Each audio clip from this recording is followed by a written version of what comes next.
Hey everybody, and welcome back to Sip and Talk. Okay, let's just jump right in today. Because the news around tariffs, well, it's been absolutely wild lately. Felt like total whiplash, really.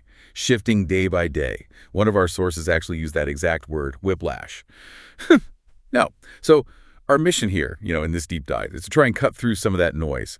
We've been digging into transcripts from Bloomberg's Balance of Power and The Close, both from May 29th, 2025. Trying to pull out the key bits to understand what's really going on, the legal fights, what it means for you, for businesses, the economy. And it's that uncertainty that's so striking, isn't it? You could even see it in the market reactions that day, sort of up then down. The big event, the real pivot point in the sources was that federal appeals court decision. They basically stepped in and said, okay, the tariffs can stay, for now anyway.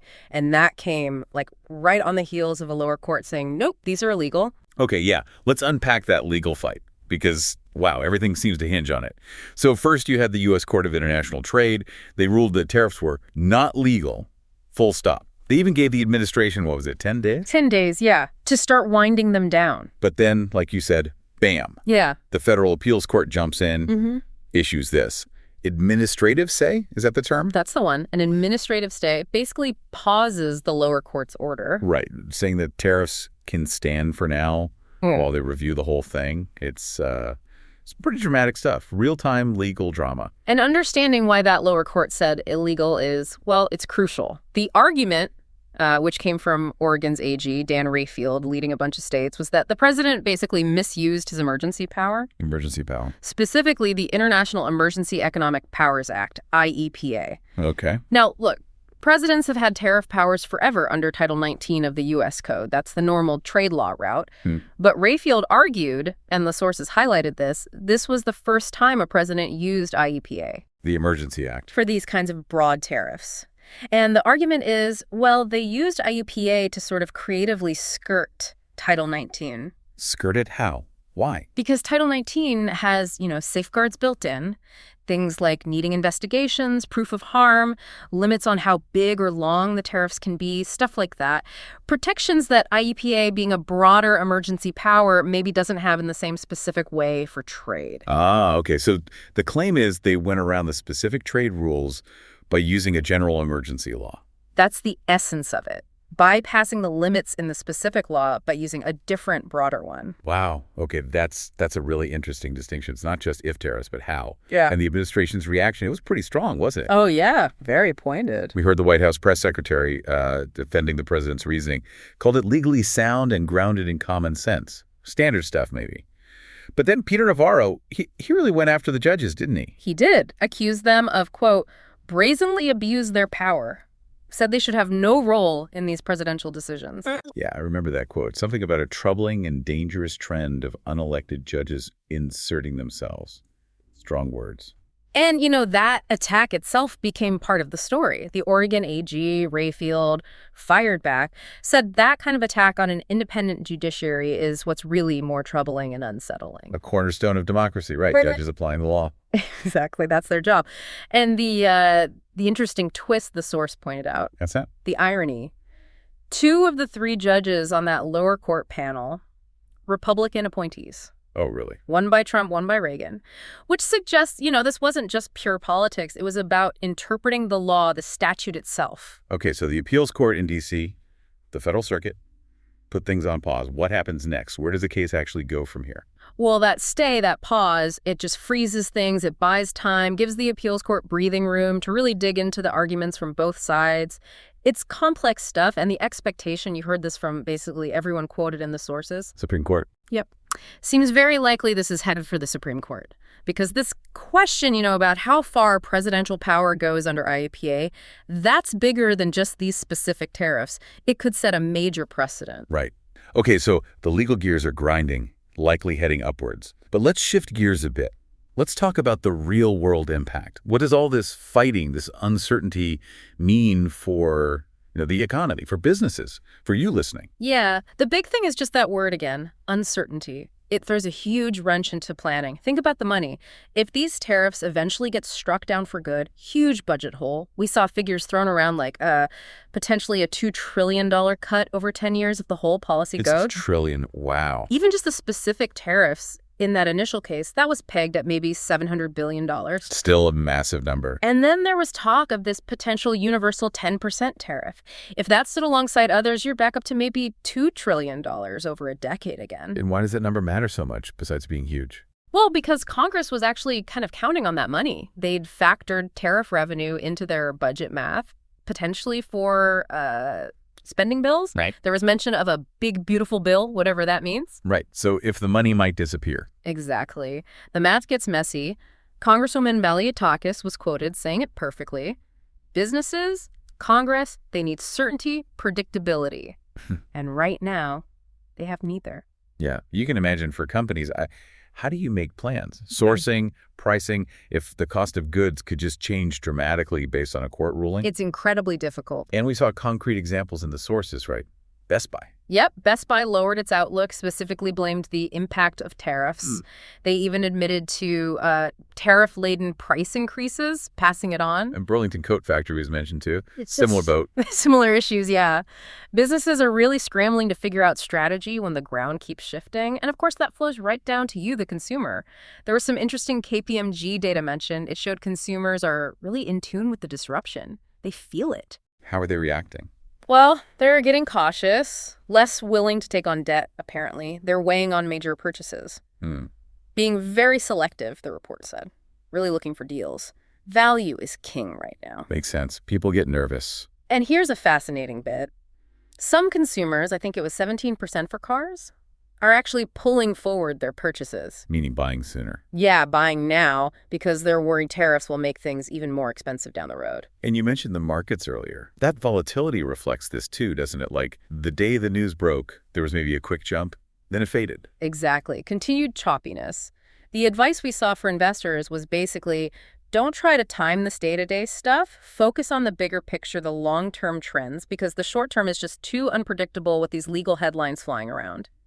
And if we zoom out a bit, policy-wise, this whole IEPA court fight, it's happening while the administration is also exploring other ways to potentially implement tariffs. Other ways? Like what? Using different laws. Things like Section 232. That's the one tied to national security. Right. We've heard about that one before. Or Section 122, which is often more about specific products or unfair practices. The point, highlighted by Ron Kirk, the former U.S. trade rep, is the difference between this really broad brush approach under IEPA that's being challenged and these potentially more targeted actions using other laws. Two different paths, maybe. And what about internationally? How does all this legal drama, this uncertainty, look to other countries? Our trading partners? Not great, according to Ron Kirk. He called it a reputational hit for the U.S. A hit? How so? Well, think about it. If your whole legal basis for a major trade policy is up in the air, being fought over in court, it makes allies and partners nervous. Kirk suggested they might start actively looking for more reliable trade partners. Ouch. That's not good when you're trying to negotiate new deals, right? Yeah. Weren't India and Japan mentioned?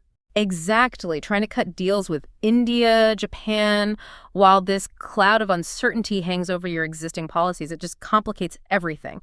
And this brings us back to Congress again, too. Remember Congresswoman Malliotakis? She pointed out Congress could just step in. They could just pass their own law. Codify tariffs was the phrase used. Write the tariffs into law themselves through committees like Ways and Means. Take it out of the realm of executive action and court fights. Legislate it directly. Right. And this is all happening alongside that other big debate about supply chains, right? Bringing manufacturing like pharmaceuticals back home. Tariffs and incentives are all part of that discussion, too. Man. Okay, so it really is this tangled web, isn't it? You've got the core legal fight over presidential power, then the immediate fallout. Government money, business plans, what you pay for things. And then the bigger picture, how the U.S. trades with the world, what Congress might do. It's all connected. Absolutely. You've got the courts, the White House, Congress, all kind of wrestling over who controls tariff policy. And the result right now is just this huge cloud of uncertainty hanging over everything. And it's crucial to remember, like we said, this isn't just some abstract policy fight in Washington. This stuff directly hits home. It affects prices, jobs, the whole economic climate you're living in. So maybe here's something to chew on, a final thought as you process all this. How is this whole legal tangle ultimately going to redraw the lines? The balance of power between the president, Congress, and the courts when it comes to trade. And maybe more importantly for everyone, what does that shift mean for predictability, for stability in global trade down the road? Something to think about. I just want to give another shout out to Micky from Mickytolife. His channel is a treasure trove of inspiration, and he's a huge Sip&Talk fan. Absolutely. Make sure to check him out and maybe even share your awesome podcast intro with him once you've created it. Okay, let's unpack this. We've got quite a stack of sources here, all pointing to a pretty significant shift in U.S. policy regarding Chinese student visas and, well, a very strong reaction from Beijing, too. That's right. And the sources we're looking at, they lay out the official U.S. position, who's being targeted specifically. And then there's China's counter-narrative, which is quite forceful. Plus, they dig into why China frames its response in that particular way. Right. So our mission for this deep dive really is to cut through the noise.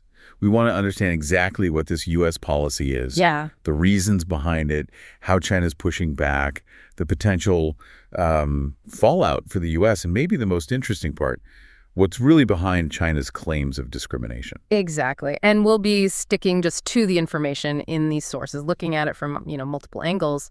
Let's dive in. So first up, based on the material, what exactly did the U.S. government announce about Chinese and Hong Kong student visas? Who's the target here? Okay, so the sources indicate the U.S. government announced it will actively revoke visas. And it's specifically targeting students and researchers, too, who are identified as having ties to the Chinese Communist Party or the PLA, the People's Liberation Army. And it's not just about affiliations, is it? The sources mention specific fields of study. Absolutely. Right. That's a key part. The policy explicitly targets students in fields deemed critical. Think things like artificial intelligence, chip technology, semiconductors, and biotechnology. And it also singles out students from universities the U.S. sees as closely tied to the military. They mention schools often called the Defense 7. Right, the Defense 7. So stricter criteria based on who you're linked to, what you study, where you study. Are there other ways they're tightening things up? Yes. The sources also mention that the actual visa reviews are going to be much stricter. That includes doing really in-depth checks of applicants' social media. Wow, social media checks too. And is this just a plan or is it actually happening now? Oh, it's happening.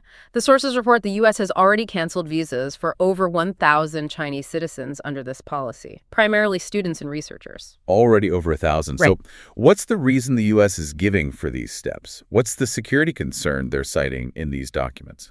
The stated rationale from the U.S. government side is pretty clear. It's about preventing China from using student visas for, espionage and technical theft. Espionage and tech theft.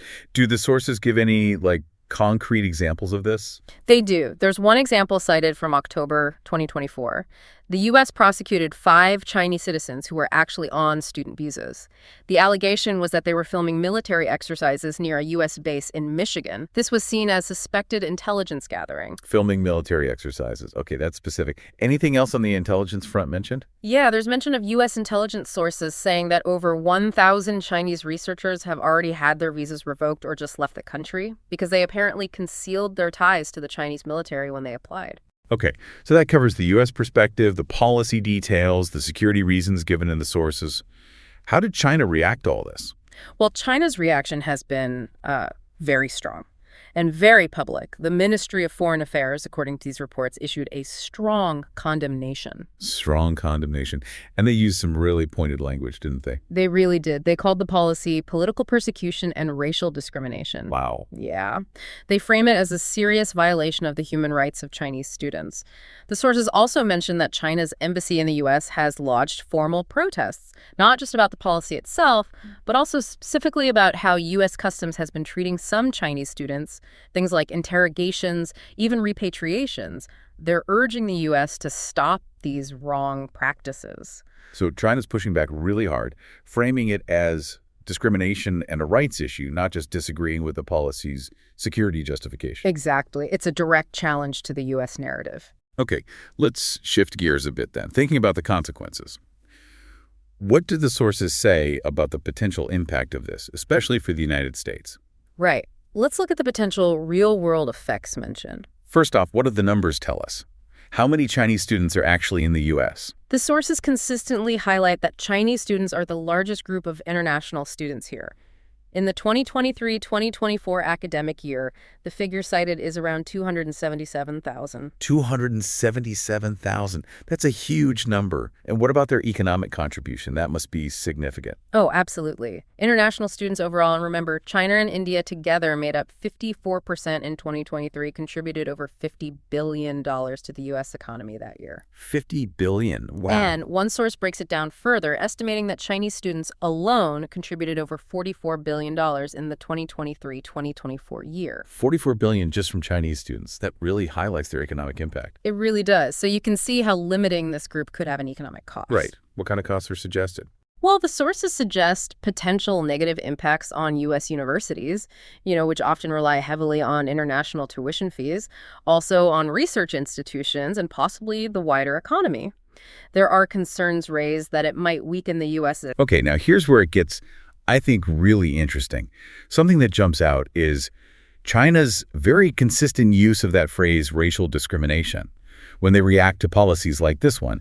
And these sources actually offer some analysis on why they might frame it that way. It seems more complex than just, a straightforward accusation of racial bias. Exactly. What's fascinating here is the analysis suggesting this isn't always about racial discrimination in the, let's say, traditional Western sense. It's more like a strategic deployment of the term, driven by several other factors. Okay, what are those factors? What does the analysis and the sources point to? Well, the sources lay out a few layers. First, it's seen as highly effective for political propaganda and for building domestic unity inside China. How does calling it discrimination achieve that? By framing external actions against China, like this visa policy, as discriminating against Chinese people, not just the state, but the people the government can rally domestic support. It helps paint China as a victim, which can deflect criticism of its own actions, maybe concerns about espionage or censorship, for example. Right, the victim narrative. Exactly. It also taps into nationalist feelings and can potentially distract from internal issues, like, say, economic challenges.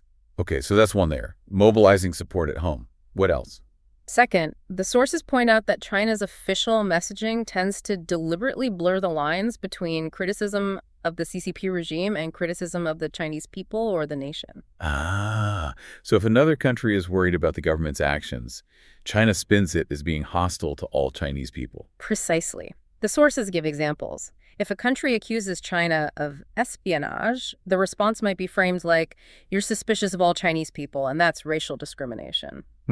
Or if there's international concern about, say, human rights in Xinjiang or Hong Kong, China often frames that as interference and prejudice against the Chinese culture or system. This conflation works both externally as a diplomatic shield and internally for information control. That's a really sharp point, that blurring of the lines. Yeah. What's the third factor the sources highlight?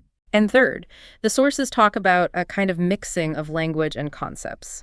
This means taking criticisms related to China's political system, its ideology, or legitimate security concerns raised by others, and interpreting them or presenting them as if they were based purely on race. Can you give an example of that from the sources, this mixing of concepts? Yeah, the sources note, for instance, if a visa is denied to a Chinese student because of specific national security concerns, like their confirmed ties to the military, as mentioned in the U.S. policy, Chinese state media might frame that not as a security decision, but as you are discriminating against yellow-skinned people. Gotcha. Or, another example, if a company like Huawei faces restrictions in a market due to data security worries linked to the state, China might portray it as, you're just hostile to successful Chinese companies.